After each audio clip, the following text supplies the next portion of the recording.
up, everyone? This is Chip. Welcome to my part 3 course of home mushroom cultivation. Today we're going to go over inoculations. So if you saw my first video 2 weeks ago, we were showing you the supplies you need, and you had to make some decisions on what kind of mushroom you wanted to grow, and if you were going to prepare your own grain jars or bags, or you were going to buy the pre-made ones.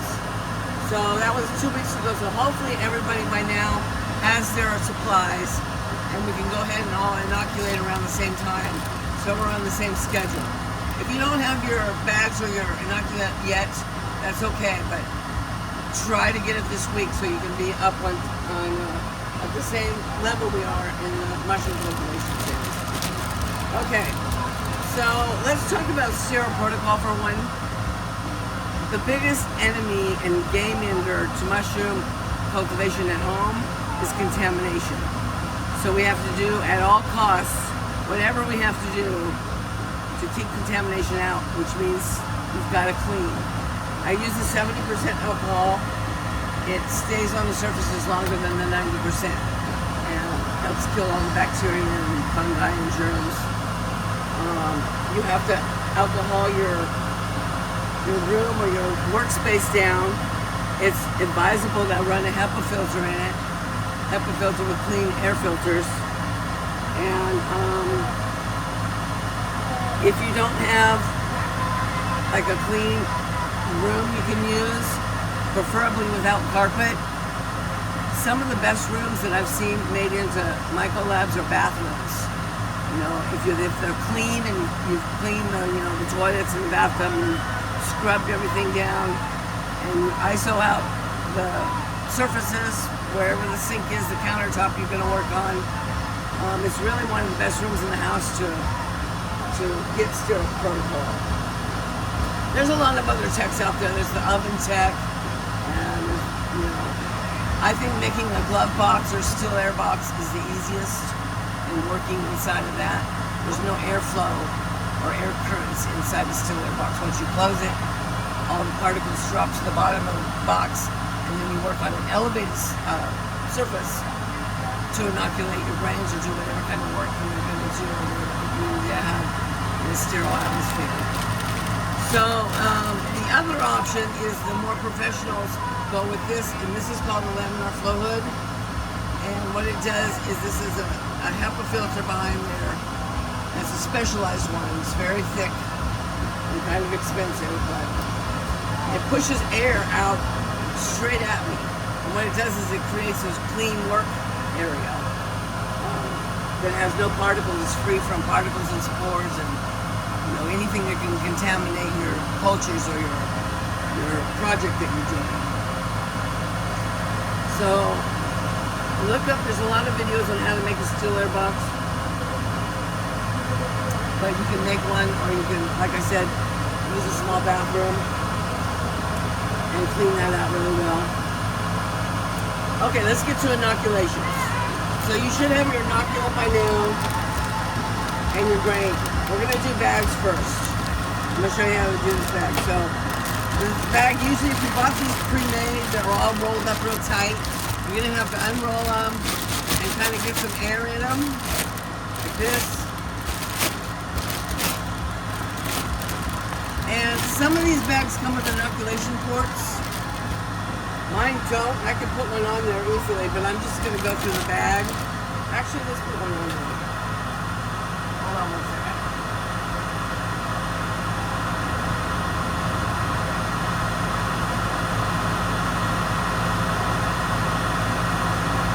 Okay, we'll spray this with alcohol.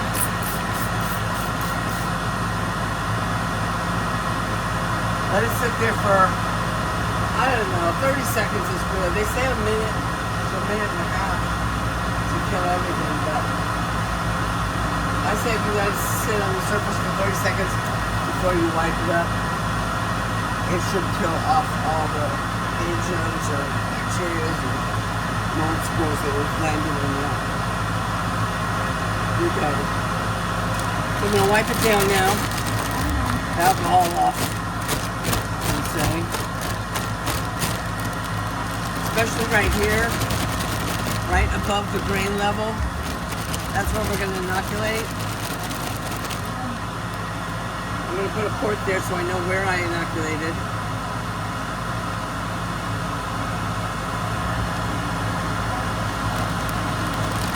Okay, so that's my inoculation port. Now, what are we going to inoculate? I think I'm going to do my oysters in the bag. I don't know if you can see this. Just blue oysters. We're going to do that in a bag. Oysters do really well in bags. They also, you can do them in 5-gallon buckets. You just need a lot of substrate when you do it that way. This is a small way. What I'm going to do is add substrate later to this bag after it colonizes. You're going to take your alcohol swab and you're going to clean off the port really well. Around the sides, around the edges. Okay. I'll put this up here. We're going to turn it sideways when we inoculate.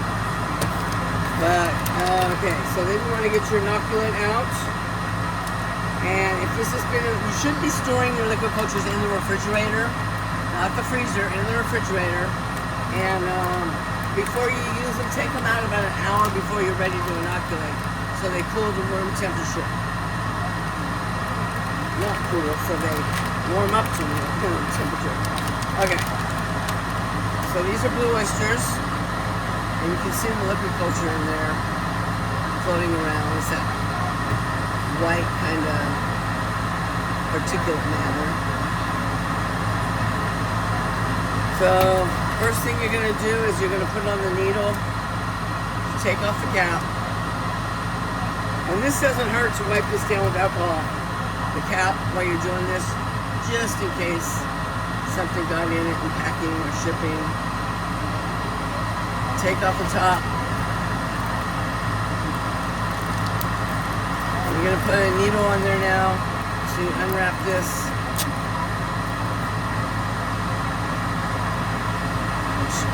Use that on. Okay. Now we need to flame sterilize. When you take your caps off your needles, don't pull it off like that because there's a chance you could stab yourself. You want to hold the syringe and with your fingers pull it off there. And then take it off gently. Because it's got a little resistance to it. Okay, so this is a torch lighter. And we're going to go ahead and flame sterilize this needle until it turns orange. We'll go as far down the needle as we can. You don't want to get it too close to the plastic of the syringe.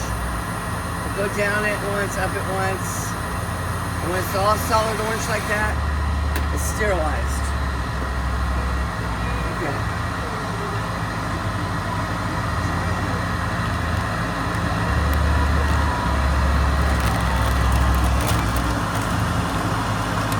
Turn this back sideways. So we want the clean airflow coming this way. We don't want to put anything in front of the clean airflow.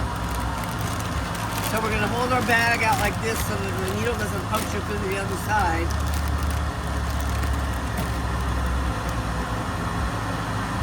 Shake it up a little bit. And then stick it in.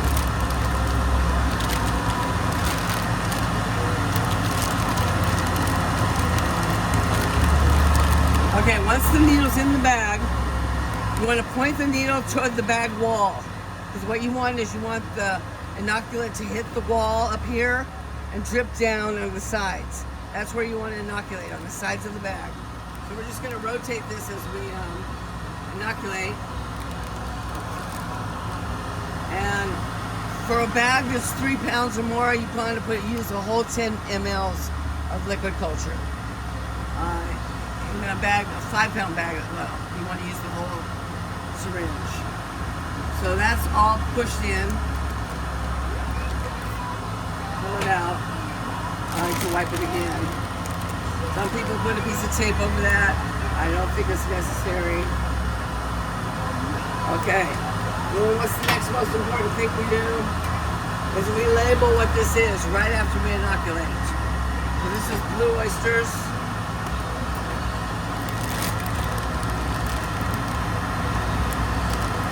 Blue. You're not a good kid. So good.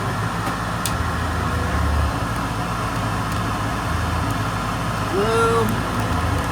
Oyster. And then I usually put the dates of the bags on here. It's for the first one.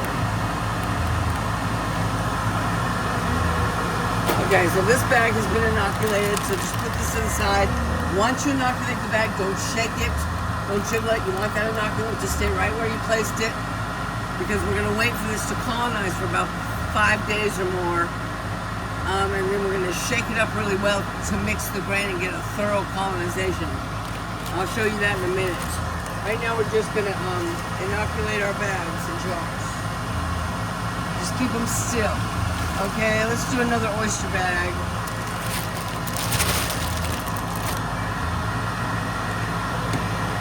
ISO.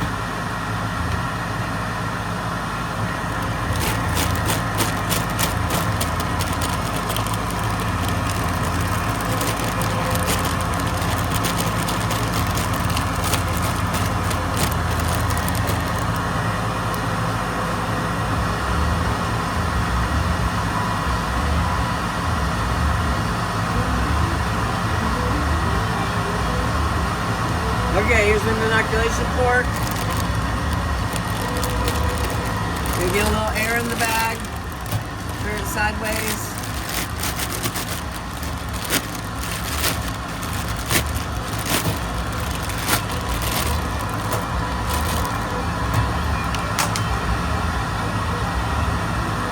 Okay, what are we gonna do next? Okay, let's do some pink oysters. Pink oysters, there we go.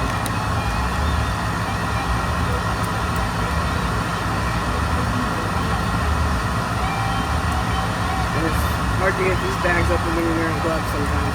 There we go. Okay, so get your syringe out. Usually these come with a needle and an alcohol swab. You can see the liquid culture in there. Shake it up a little bit. Get your alcohol swab out. Clean your chip a little bit.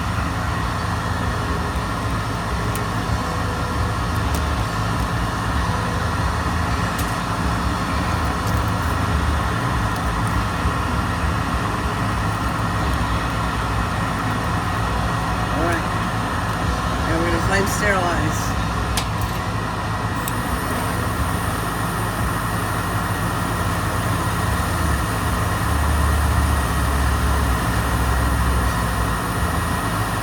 Okay. So we're going to place the bag sideways.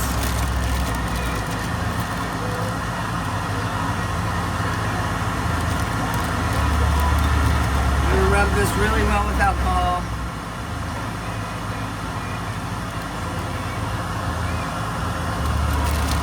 Pull the back of the bag away from the front. So when we stab it, we don't punch it through the other side of the bag. That's why you gotta, this is kind of a tricky part when you do bags, but you're just gonna push it in there.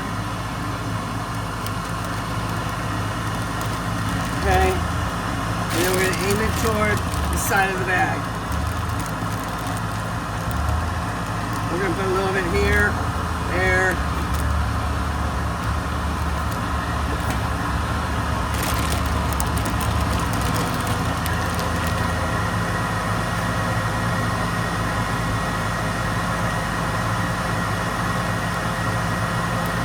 Label it.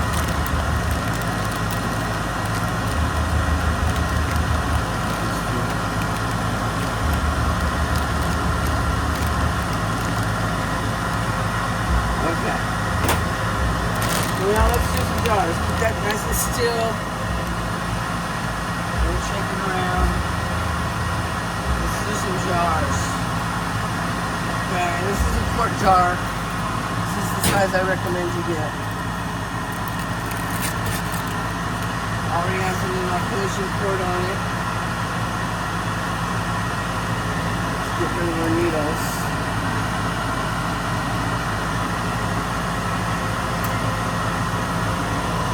Okay. What do we got next?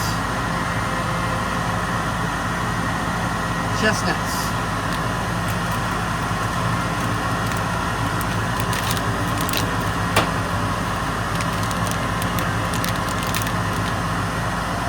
Okay, the jar we're going to do a little bit different.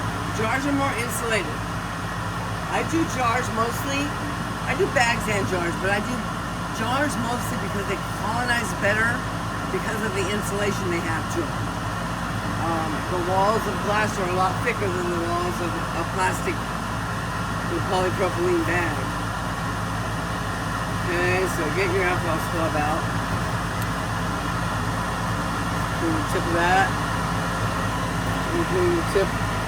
The inoculation point wants to be really clean.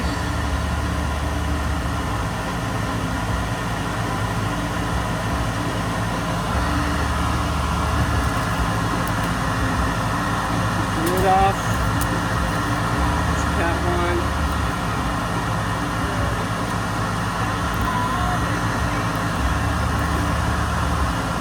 Okay. Flame sterilize. Now, for jars, you don't need to put this whole syringe in. For quart jars, you need to put 5 mLs in, half of the syringe. So let's get this flame sterilized.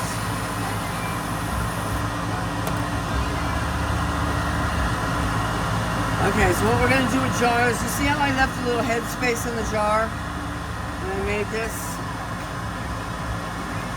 I'm going to put the jar, I'm going to put the needle here, I'm going to point it up to the top of the jar where that space is, and I'm going to get it all around. You see I'm doing it all around the space.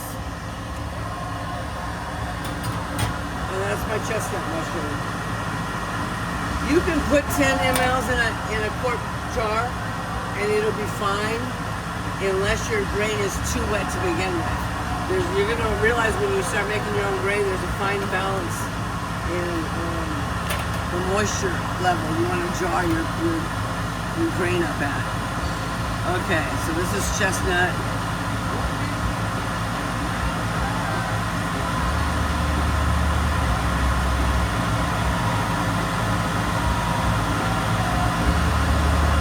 What is wrong with my pins?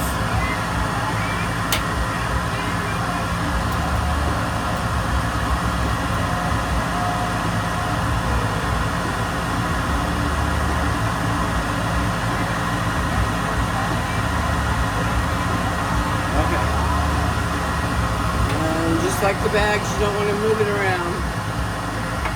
Okay. So that's enough. We showed you how to do the jars, how to do the bags. I'm still going to inoculate some cauliflower and some lion's mane here in a minute.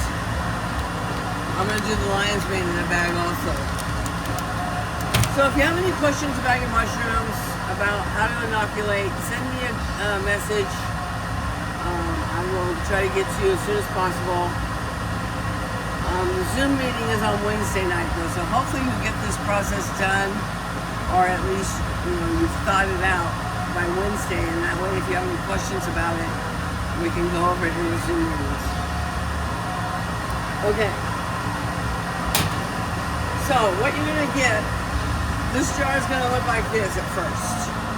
And in about 5 days, it's going to look like this. I don't know if you can see the mycelium. See the mycelium, the white mycelium growing in the jar? Once this jar is about 10% colonized, we're going to do what's called a shake and break. A lot of people don't like the shake and break because they say it causes contamination, but it doesn't cause it, it just spreads it. So the contamination was already in the jar before the break and shake, if you get contamination after the break and shake, just to make that clear. But I really recommend this step because it'll take you a lot longer to colonize this jar if you don't do it. What it does is it's going to disperse all the grains out into the jar, all over the jar. and it's gonna colonize, it's gonna recolonize, and it's gonna go faster this time. So usually like hit it against my palm. See how it's breaking up?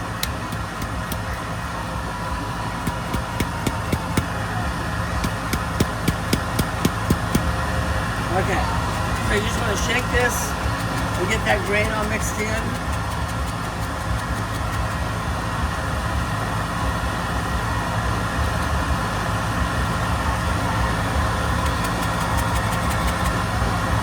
I usually spend a good amount of time shaking these jars up because I want that grain thoroughly mixed.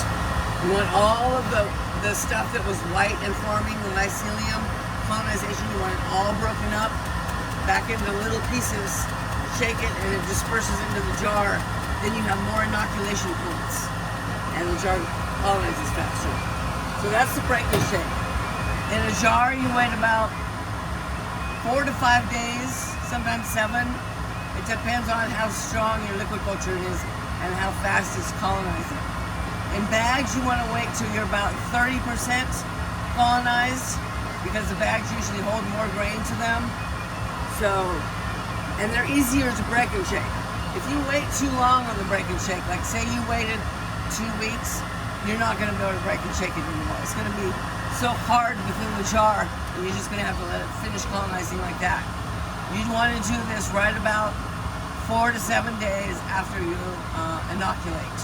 As soon as you see that about 10% of the jar colonized, then you want to do your break and shake. Okay, let's see what else. Let's talk about contamination for a minute. I got some contaminated jars here from my last inoculation batch. I'm going to show you. You're going to know when you have contamination because it won't look right. Green is the biggest monster that we have usually. This is a jar of aspergillus, and you can see inside here, you can see little white specks. That's mycelium trying to compete, and it's not winning here. When your jar looks like this, it usually doesn't start out looking like this. It usually starts with a little spot and rapidly grows and spreads. But this is a throwaway. You can't use a jar that's this contaminated. And if you're keeping your jars, which I recommend you do, you need to clean this jar out, soak it with some bleach and water solution overnight, and then clean it out again with soap and water, or put it in your dishwasher, whatever. Clean it out, and you can use it again. That's an aspergillus. This is another. This, I believe, is Aspergillus fumigatus, and it might even have some Aspergillus nigeria in there. The fumigatus is on top. It's the kind of grayish stuff. You can see it here too.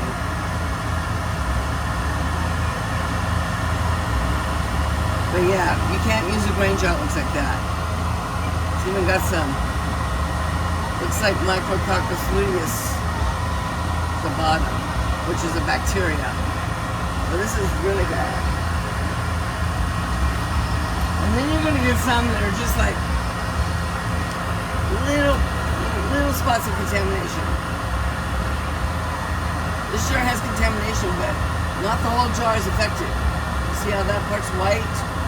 This is what we want it to look like, but it doesn't look like that because when you turn the jar, you see the green contamination.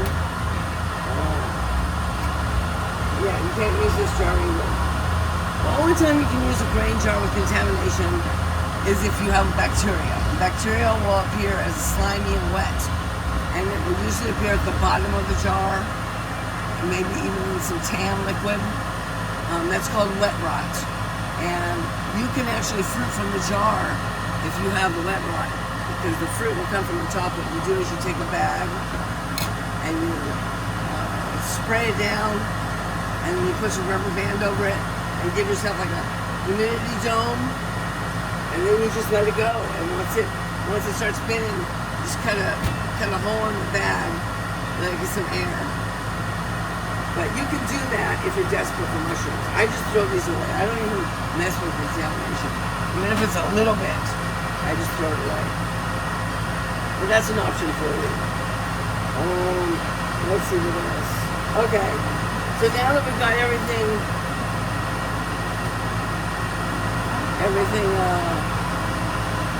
inoculated, you're going to need to go to your spawn chamber and put these in your spawn chamber very gently. Remember, don't shake the bag, just stir them. You're not going to do that for about a week.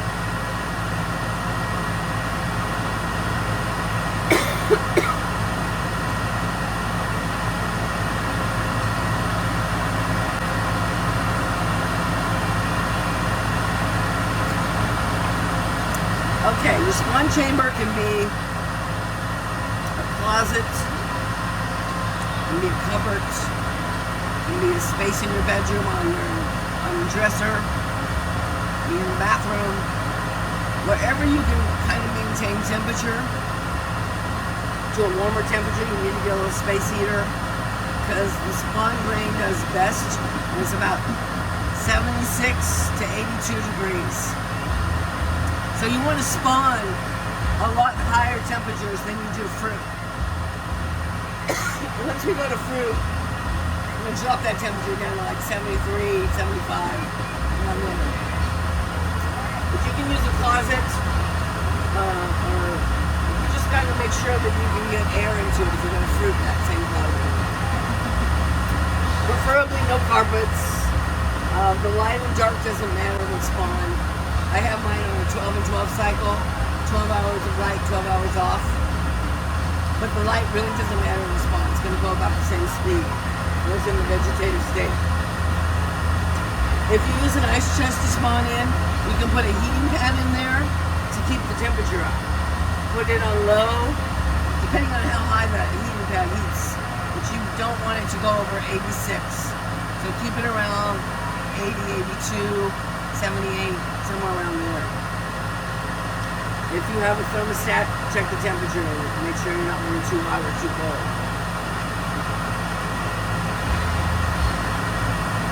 I think that's it for today. Like I said, if you have any questions, drop them in the comments section. And see you on Wednesday night for the optional Zoom meeting if you want it.